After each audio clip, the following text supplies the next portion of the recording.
Muraho neza. Tugiye kuganira ku mpamvu zitandukanye zishobora gutuma umwana apfira mu nda ya nyina akimutwite. Gupfirwamo n'umwana mu nda ni ikintu gikomeretsa umutima kurusha uko amagambo yakivuga. Ni igihe umubyeyi witeze kwakira ubuzima bushya, guheka umwana, kumva inseko ye n'ibirizo bye, ahindukirwa n'akababaro kadasanzwe kandi gatunguranye cyane. Ni urugendo rutuma umubyeyi yibaza byinshi agira ati ni iki cyabaye, ese aho ntibizongera kumbaho, n'ibindi bibazo byinshi cyane. Ibyo bibazo ni ibisanzwe kuri buri wese ubyibajije kuko aba abifitiye uburenganzira. Umutima we muri icyo gihe uba ujugunye amahoro. Ariko nubwo iki kibazo gikunze gutera intimba n'urujijo, hari icyizere ko ubutaha umubyeyi aba agomba kongera gutwita kandi bikagenda neza. Mu by'ukuri rero hari impamvu nyinshi zituma umwana apfira mu nda, zaba ari izivuye ku mubyeyi, ku mwana se cyangwa ku mibereho n'imyitwarire. Hari kandi n'ibimenyetso bishobora kuburira umubyeyi kare ko hari ikibazo mu nda, maze akihutira kureba uko yagira kwa muganga hakiri kare.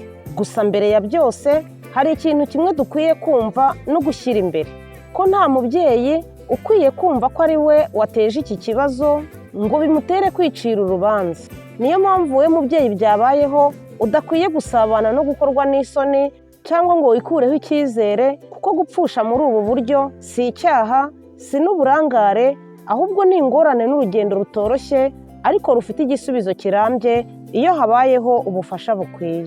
Kurikirana iki kiganiro kugera ugisoje, urakuramo ibyo wakwifashisha cyangwa ukabifashisha abawe, utibagiwe n'inshuti zawe, kuko ubuzima bw'umubyeyi n'ubw'umwana ari impano idasimburwa, ikaba n'inshingano yacu kugira ngo tubabungabunge. Njye tugiye kubana muri kino kiganiro, ndabasuhuje kandi mbahaye ikaze. Nitwa Miriam.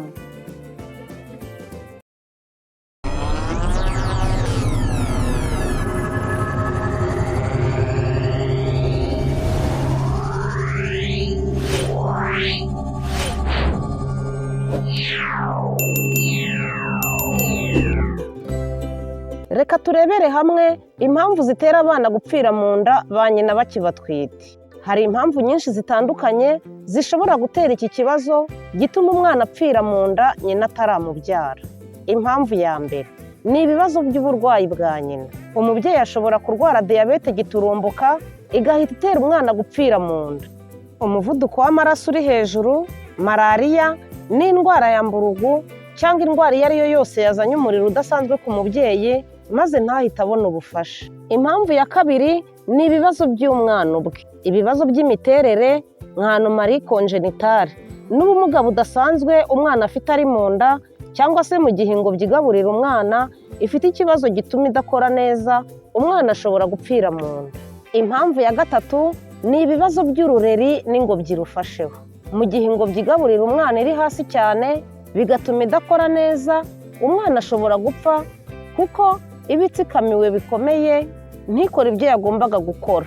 Cyangwa mu gihe ingobyi yomotse ku nda y'umubyeyi ku buryo butunguranye, aribyo byitwa décollement prématuré du placenta normalement inséré. Ubusanzwe ingobyi irera umwana iba igomba komoka ku nda ya nyina ari uko umwana yamaze kuvuka ku mezi 9. Iyo yomotse kare rero ntabwo ibiva mu mubyeyi bitunga umwana biba bikigera ku mwana, kuko ingobyi ariyo yamugaburiraga. Ibi bigatera ingaruka yihuse y'uko umwana apfira mu nda. Urureri ruhuza umwana na nyina rushobora kwifunga cyangwa rukibohera mu ijosi ry'umwana rukamuniga maze agapfira mu nda. Impamvu ya kane ni ibibazo bijyanye n'imyororokere. Iyo mu mura w'umubyeyi harimo ibibyimba bishobora kubyiga umwana kugeza apfuye, cyangwa se umura ufite ikindi kibazo kidasanzwe maze bikabangamira umwana, bikaza kumugiraho ingaruka yo gupfa mu buryo butunguranye akiri mu nda. Impamvu ya gatanu ni imibereho ya nyina. Iyo umubyeyi akora imirimo miremire y'ingufu ituma agira umunaniro ukabije, cyangwa se anywa itabi, anywa inzoga nyinshi se n'ibindi biyobyabwenge, cyangwa se ugasanga afite imirire mibi, nayo ubwayo ishobora gutuma umwana apfira mu nda. Mu gihe umubyeyi atabona intungamubiri zihagije, umwana agerwaho n'ingaruka zimukururira urupfu akiri mu nda ataravuka. Impamvu ya gatandatu ni ugutakaza amaraso menshi. Iyo umubyeyi yahuye n'impamvu iyo ari yo yose ituma atakaza amaraso ntayagaruze, bigira ingaruka ku mwana maze agapfira mu nda. Reka turebe noneho ibimenyetso bizakumenyesha ko umwana yapfiriye mu nda. Ibi bimenyetso biratandukanye, ariko hari ibikunze kugaragara ku mubyeyi, rimwe na rimwe ntibigaragara vuba, niyo mpamvu kwisuzumisha kwa muganga ku gihe ari ingenzi cyane. Ikimenyetso cya mbere ni ukugabanuka kw'ibimenyetso byo gutwita umubyeyi yari asanganywe.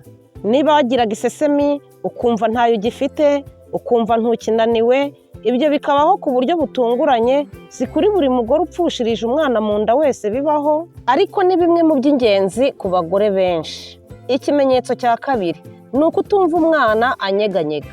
Nibura nyuma y'amezi 5 angana n'ibyumweru 20, umugore atangira kumva umwana yinyeganyeza. Iyo birekeye aho rero burundu cyangwa bikagabanuka cyane, bishobora kuba ikimenyetso cy'uko umwana yapfuye. Ikimenyetso cya gatatu ni ukugabanuka k'ubunini bw'inda. Inda ihagarika kwiyongera cyangwa ikagabanuka ku buryo bigaragarira amaso, ukanabitekerezaho ariko ntufate umwanzuro, ku buryo bishobora kugaragarira amaso ayawe ubwawe cyangwa abakureba. Naho ikimenyetso cya kane ni ukubona amaraso mu gitsina. Umubyeyi ashobora kuba yicaye akabona amaraso araje kandi nta hantu hamuriye. Ibyo bivuze ko ingobyi ishobora kuba yiyomoye ku nda kuko nta kazi gifite, umwana yamaze gupfa kera. Ikimenyetso cya gatanu ni ukubabara mu nda bidafite ibisobanuro. Kubabara mu nda bya hato na hato bishobora kuba ikimenyetso cy'uko umwana afite ikibazo. Naho ikimenyetso cya gatandatu ni ukutumva umutima w'umwana utera. Muganga niwe ubasha kumenya neza umutima w'umwana ko uhagaze akoresheje Doppler cyangwa se ekogarafi, agahamya ko umwana yamaze gupfira mu nda. Ikimenyetso cya karindwi cyo ni uguhinduka k'umwuka n'ubushyuhe bw'umubyeyi ku rugero rudasanzwe. Ubushyuhe bwinshi cyane, umuvuduko ukabije cyangwa kubura amaraso bikabije bishobora kubanza kugaragara mbere y'uko umwana ahura n'iki kibazo. Iyo ubonye kimwe cyangwa se byinshi muri bino bimenyetso, ugomba kwihutira kujya ku ivuriro bakagukorera ekogarafi cyangwa ubundi buryo bagusuzumamo kugira ngo bamenye neza niba umwana yaba akiri muzima. Icyo nagarukaho dusoza ni uko gupfushiriza umwana mu nda ari ikibazo gikomeye gihungabanya umubiri n'umutima by'umubyeyi, ariko gishobora kwirindwa no gucungwa neza. Icy'ingenzi ariko hagomba kubaho ubumenyi ku mpamvu zibitera n'ubumenyi ku bimenyetso byo kukuburira kare, n'ibizami bifasha kumenya icyatera ikibazo icyo ari cyo cyose, bigatuma umubyeyi agerwaho n'ubuvuzi bukwiriye kandi akitegura neza ejo hazaza. Umubyeyi uhuye n'iki kibazo aba akeneye guhumurizwa no gushyigikirwa kuko atari we uba yabyiteye, kandi aba agomba kwipimisha no gukurikiranwa n'inzobere kugira ngo impamvu nyamukuru yateye iki kibazo imenyekane. Akabasha no kwitegura neza kuzabyara ubutaha agendera ku nama za muganga n'imibereho myiza. Umudamu wagize iki kibazo kandi agomba kwizera ko bishoboka, kuko abagore benshi bapfushirije abana mu nda bataravuka baje kubyara abana bazima nyuma kandi bakagubwa neza. Icyo kwitabwaho ni uko ubuvuzi bukwiriye kumugereraho igihe, agakurikiranwa hakiri kare, ariko akagira n'imyitwarire myiza kugira ngo hagabanywe ibyago byo kongera guhura n'iki kibazo. Ubuzima bwiza nibwo soko y'iterambere ry'umuryango. Mwifurije kugira ubuzima bwiza. Ndagushimiye. Mugire amahoro, naho ubutaha. Ndagukangurira gukora like kuko ni ingenzi cyane, ukore subscribe, ukore kukazogera kugira ngo tujye tubana mu bindi biganiro.